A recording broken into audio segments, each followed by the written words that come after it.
वो आधा हिस्सा जिसके बगैर सच पूरा नहीं होता, वो है अर्ध सत्य। नमस्कार, मैं राणा यशवंत इंडिया न्यूज पर आपका स्वागत करता हूं और आप देख रहे हैं अर्ध सत्य। आज दो बातें। पहली ये कि म्यांमार में जिस अराकान आर्मी ने एक बड़े इलाके पर कब्जा जमा लिया है, उससे बांग्लादेश की सेना टकराती है तो उसका क्या हाल होगा, ये जानेंगे। और दूसरे हिस्से में बात करेंगे कि सीरिया को कई देशों ने जंग का मैदान क्यों बना रखा है। टर्की और इजराइल दोनों के बीच आमने सामने की लड़ाई क्यों चल रही है। आखिर क्या है सीरिया में कि उसकी जान छोड़ने को कोई भी देश तैयार नहीं हो, चाहे रूस हो या ईरान, तुर्की हो या इजराइल या फिर अमेरिका। पहले म्यांमार की बात करते हैं। भारत का पड़ोसी देश जिसकी सीमा बांग्लादेश और चीन से लगती है, लेकिन कई और देश भी उसके पड़ोसी हैं। इसलिए मैं बड़े वॉल पे चल करके आपको नक्शे के जरिए दिखाना चाहता हूं कि यह जो देश है म्यांमार, जिसको पहले बर्मा कहते थे, पहले उसकी राजधानी रंगून हुआ करती थी, अब यांगून है, उस म्यांमार के आसपास कितने देश हैं, यानी कि उसकी चौहद्दी कैसी है। ये आपके सामने म्यांमार है जो लाल रंग में है। और भारत का जो पूर्वोत्तर का इलाका है, अरुणाचल, मणिपुर, नागालैंड, मिजोरम, या मणिपुर, मिजोरम, नागालैंड, अरुणाचल, आप ऐसे समझिए। बांग्लादेश का हिस्सा लगता है इससे। और नीचे आप देखेंगे तो थाईलैंड और लाओस, ये दो लगते हैं। बाकी समुद्री इलाका है। ये पूरा का पूरा म्यांमार है। और आप चौहद्दी से देख रहे हैं कि ये दक्षिण पूर्व एशिया के देशों में एक महत्वपूर्ण देश, ज्योग्राफिकली आप मान सकते हैं कि ये बहुत ही स्ट्रैटेजिक लोकेशन है इसका, इसलिए इसका इंपॉर्टेंस दुनिया के दूसरे देशों के लिए भी बनता है। अब म्यांमार के भीतर आते हैं। म्यांमार जो देश है उसका जो कुल क्षेत्रफल है वो 6,77,000 वर्ग किलोमीटर का है। अगर आप ऐसे देखेंगे ये पूरा, तो 6,77,000 को अगर मैं वैसे समझाऊं आपको, तो मसलन मध्य प्रदेश 3 लाख वर्ग किलोमीटर का, राजस्थान 3.5 लाख वर्ग किलोमीटर, तो मध्य प्रदेश और राजस्थान और दोनों के रकबे को आप जोड़ दें तो इतना बड़ा म्यांमार होता है। और इसकी जो आबादी है वो 5.5 करोड़ के आसपास की है। ये आप देखिए, तो क्षेत्रफल 6,77,000 वर्ग किलोमीटर और आबादी 5.5 करोड़। अगर 5.5 करोड़ देखें तो पंजाब हरियाणा की आबादी भी इससे ज़्यादा होगी, 4, 2, 6, 6.5। तो पंजाब हरियाणा की आबादी भी अधिक है म्यांमार की आबादी से। और ये सारे सूबे हैं, अलग अलग प्रांत हैं, जिनका जिक्र हम आगे करेंगे। दरअसल हुआ ये कि 2020 में आज हम समूचे म्यांमार को आपके सामने लेकर के आए हैं। म्यांमार कहाँ है, उसके भीतर कितने सूबे हैं, उसकी जो टोपोग्राफी है वो कैसी है, डेमोग्राफी है कैसी है, किन किन इलाकों में कौन कौन से विद्रोही गुट सक्रिय हैं, उनका कब्जा है, दबदबा है, वहाँ जो बाकी शासन है वो किसका है, कैसा है, और म्यांमार में हिंदुस्तान का अपना जो इंटरेस्ट है वो क्या है, और अराकान आर्मी बांग्लादेश पर कितनी भारी पड़ रही है। तो ये जितने भी हिस्से हैं, तमाम पहलू आज समेट करके हम आपके सामने लाए हैं। तो 2020 में क्या हुआ कि चुनाव हुए म्यांमार में, और ये 5 साल बाद चुनाव हुए थे। तो नोबेल पुरस्कार विजेता आंग सान सू की, जिनकी party national league for democracy थी, उसने फिर से प्रचंड बहुमत हासिल किया।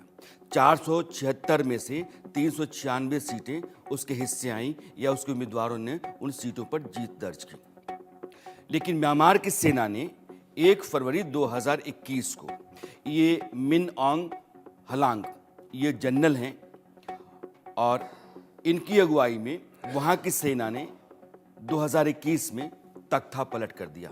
जो ऑन्ग सान सू की स्टेट काउंसलर थी उनको, और जो प्रेसिडेंट थे विन मिंट उनको, तो विन मिंट राष्ट्रपति और ऑन्ग सान सू की, इन दोनों को गिरफ्तार कर लिया गया, दोनों को जेल में डाल दिया गया। दोनों के ऊपर दर्जनों मुकदमे हैं आज की तारीख में, कई मामलों में उनको दोषी ठहराया जा चुका है, जेल में है। देश में 2021 में जनरल मिन ने 2 साल की इमरजेंसी लगाई और फिर उसके बाद उसको आगे बढ़ा दिया। यानी कि एक सैनिक तानाशाह या सेना का शासन म्यांमार के ऊपर है। आज की स्थिति में म्यांमार में जो सैनिक शासन है उसके पास सिर्फ और सिर्फ वो जो पूरा इलाका आप देख रहे थे म्यांमार का, उसमें से 50% ही सेना के नियंत्रण में है, या यूं कहिए कि म्यांमार में जो सरकार है, सैनिक शासन है, उसके नियंत्रण में है। हो सकता है कि इससे भी कम।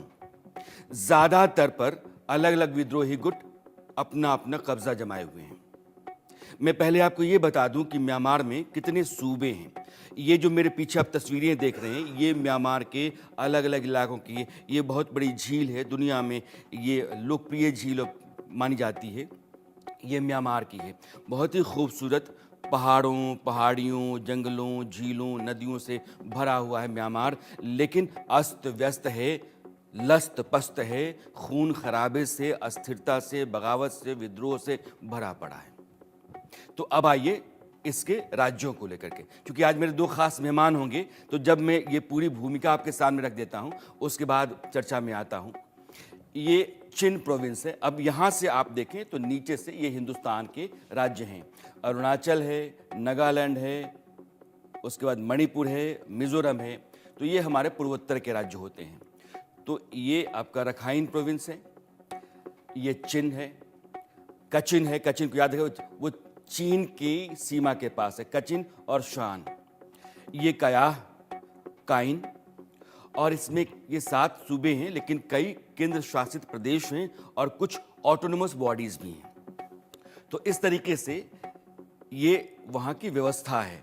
और इसमें से जो सरकार है वहाँ सत्ता में, उसके पास सिर्फ 50% या उससे कम की ही जमीन बची हुई है। बाकियों पर अलग अलग राज्यों में अलग अलग विद्रोही गुट हावी हैं, सक्रिय हैं, नियंत्रण लिए बैठे हैं।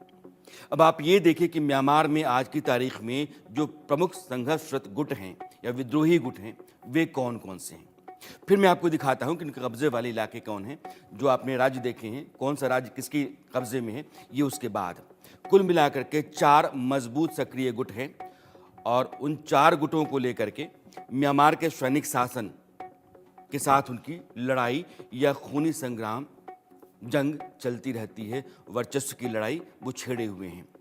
तो यह जो कचिन है, तो कचिन लिबरेशन आर्मी कचिन में काम करती है। आप अराकान का जो पूरा इलाका है, ये अराकान आर्मी चिन के कुछ हिस्से पर और रखाइन के कुछ हिस्से, रखाइन लगभग पूरा का पूरा यहाँ अराकान है, और बांग्लादेश से ये इलाका लगता है। तो बांग्लादेश से लगने वाली जो ये पूरी सीमा है 270 किलोमीटर की, इस पर उसका कब्जा है। उसने आना जाना बंद कर दिया, लॉक्ड। तो Myanmar national democratic alliance army एक गुट वो है जिसको MNDAA कहते हैं। दूसरा गुट है अराकान आर्मी, जिसका जिक्र मैं भी कर था। तांग नेशनल लिबरेशन आर्मी जो साउथ बर्मा की तरफ सक्रिय है, और काचिन इंडिपेंडेंट आर्मी। तो ये 4 ग्रुप हैं, और ये 4 गुट जो हैं वो आप देखेंगे तो सक्रिय हैं। और मिन आंग हलांग जो वहाँ के जनरल हैं, जिनकी अगुवाई में वहाँ की सेना ने पूरा कंट्रोल म्यांमार का ले रखा है, उनकी फ़ौज इन 4 से भिड़ती रहती है। और ये कई दफ़ा फ़ौज के ऊपर भारी पड़ते हैं, और कई जगहों पर फ़ौज के लोगों ने, कंपनीज ने सरेंडर किया है विद्रोहियों के आगे। ये या तो अपनी जातीय अस्मिता के लिए लड़ रहे हैं, या अपनी आज़ादी के लिए लड़ रहे हैं, या फिर कह रहे हैं कि आप मुझे एक ऐसा इंडिपेंडेंस दो कि तुम देश तो रखो, लेकिन हमारा अपना स्वायत्त शासन होना चाहिए। तो बहुत सारी अपनी अपनी मांगे हैं, अपने अपने वेस्टेड इंटरेस्ट हैं, लेकिन पूरा जो म्यांमार है वो आज की तारीख में अस्त व्यस्त है। और यह जो अराकान आर्मी है, ये हिंदुस्तान से लगे हुए जो भी इलाके म्यांमार के हैं वो अराकान आर्मी के कब्जे में है। इसलिए अराकान आर्मी के साथ हिंदुस्तान के रिश्ते और म्यांमार में जो सरकार सैनिक शासन है उसके साथ संबंध है, यह दोनों बहुत ज़रूरी है। और कारण ये है कि हमारा वहाँ एक बहुत बड़ा प्रोजेक्ट चल रहा है जिसकी चर्चा हम आगे करेंगे। लेकिन उस कलादान प्रोजेक्ट में अरबों रुपए हिंदुस्तान के हैं। इसलिए म्यांमार ना सिर्फ बांग्लादेश को सबक सिखाने वाली अराकान आर्मी के लिहाज से भारत में चर्चा में है, बल्कि कलाधान प्रोजेक्ट जो म्यांमार में हमारा है उसके चलते भी हमारा हित म्यांमार के भीतर देखा जा सकता है या शामिल है। मेरे दो मेहमान हैं। आगे कुछ और बातें मैं बताऊं उससे पहले अब तक जितनी चीज़ें आई हैं उनके बारे में अपने दोनों मेहमानों से मैं राय ले लेता हूं। मेजर जनरल के सिन्हा साहब हैं, आप डिफेंस एक्सपर्ट हैं, और मेजर जनरल ए के श्रीवास साहब हैं, आप भी डिफेंस एक्सपर्ट हैं। आप दोनों मेहमानों का बहुत बहुत स्वागत है। जनरल सिन्हा, मैं पहले आता हूं कि ये जो अलग अलग गुट वहाँ लड़ते हैं, अराकान आर्मी अगर बांग्लादेश से लगने वाली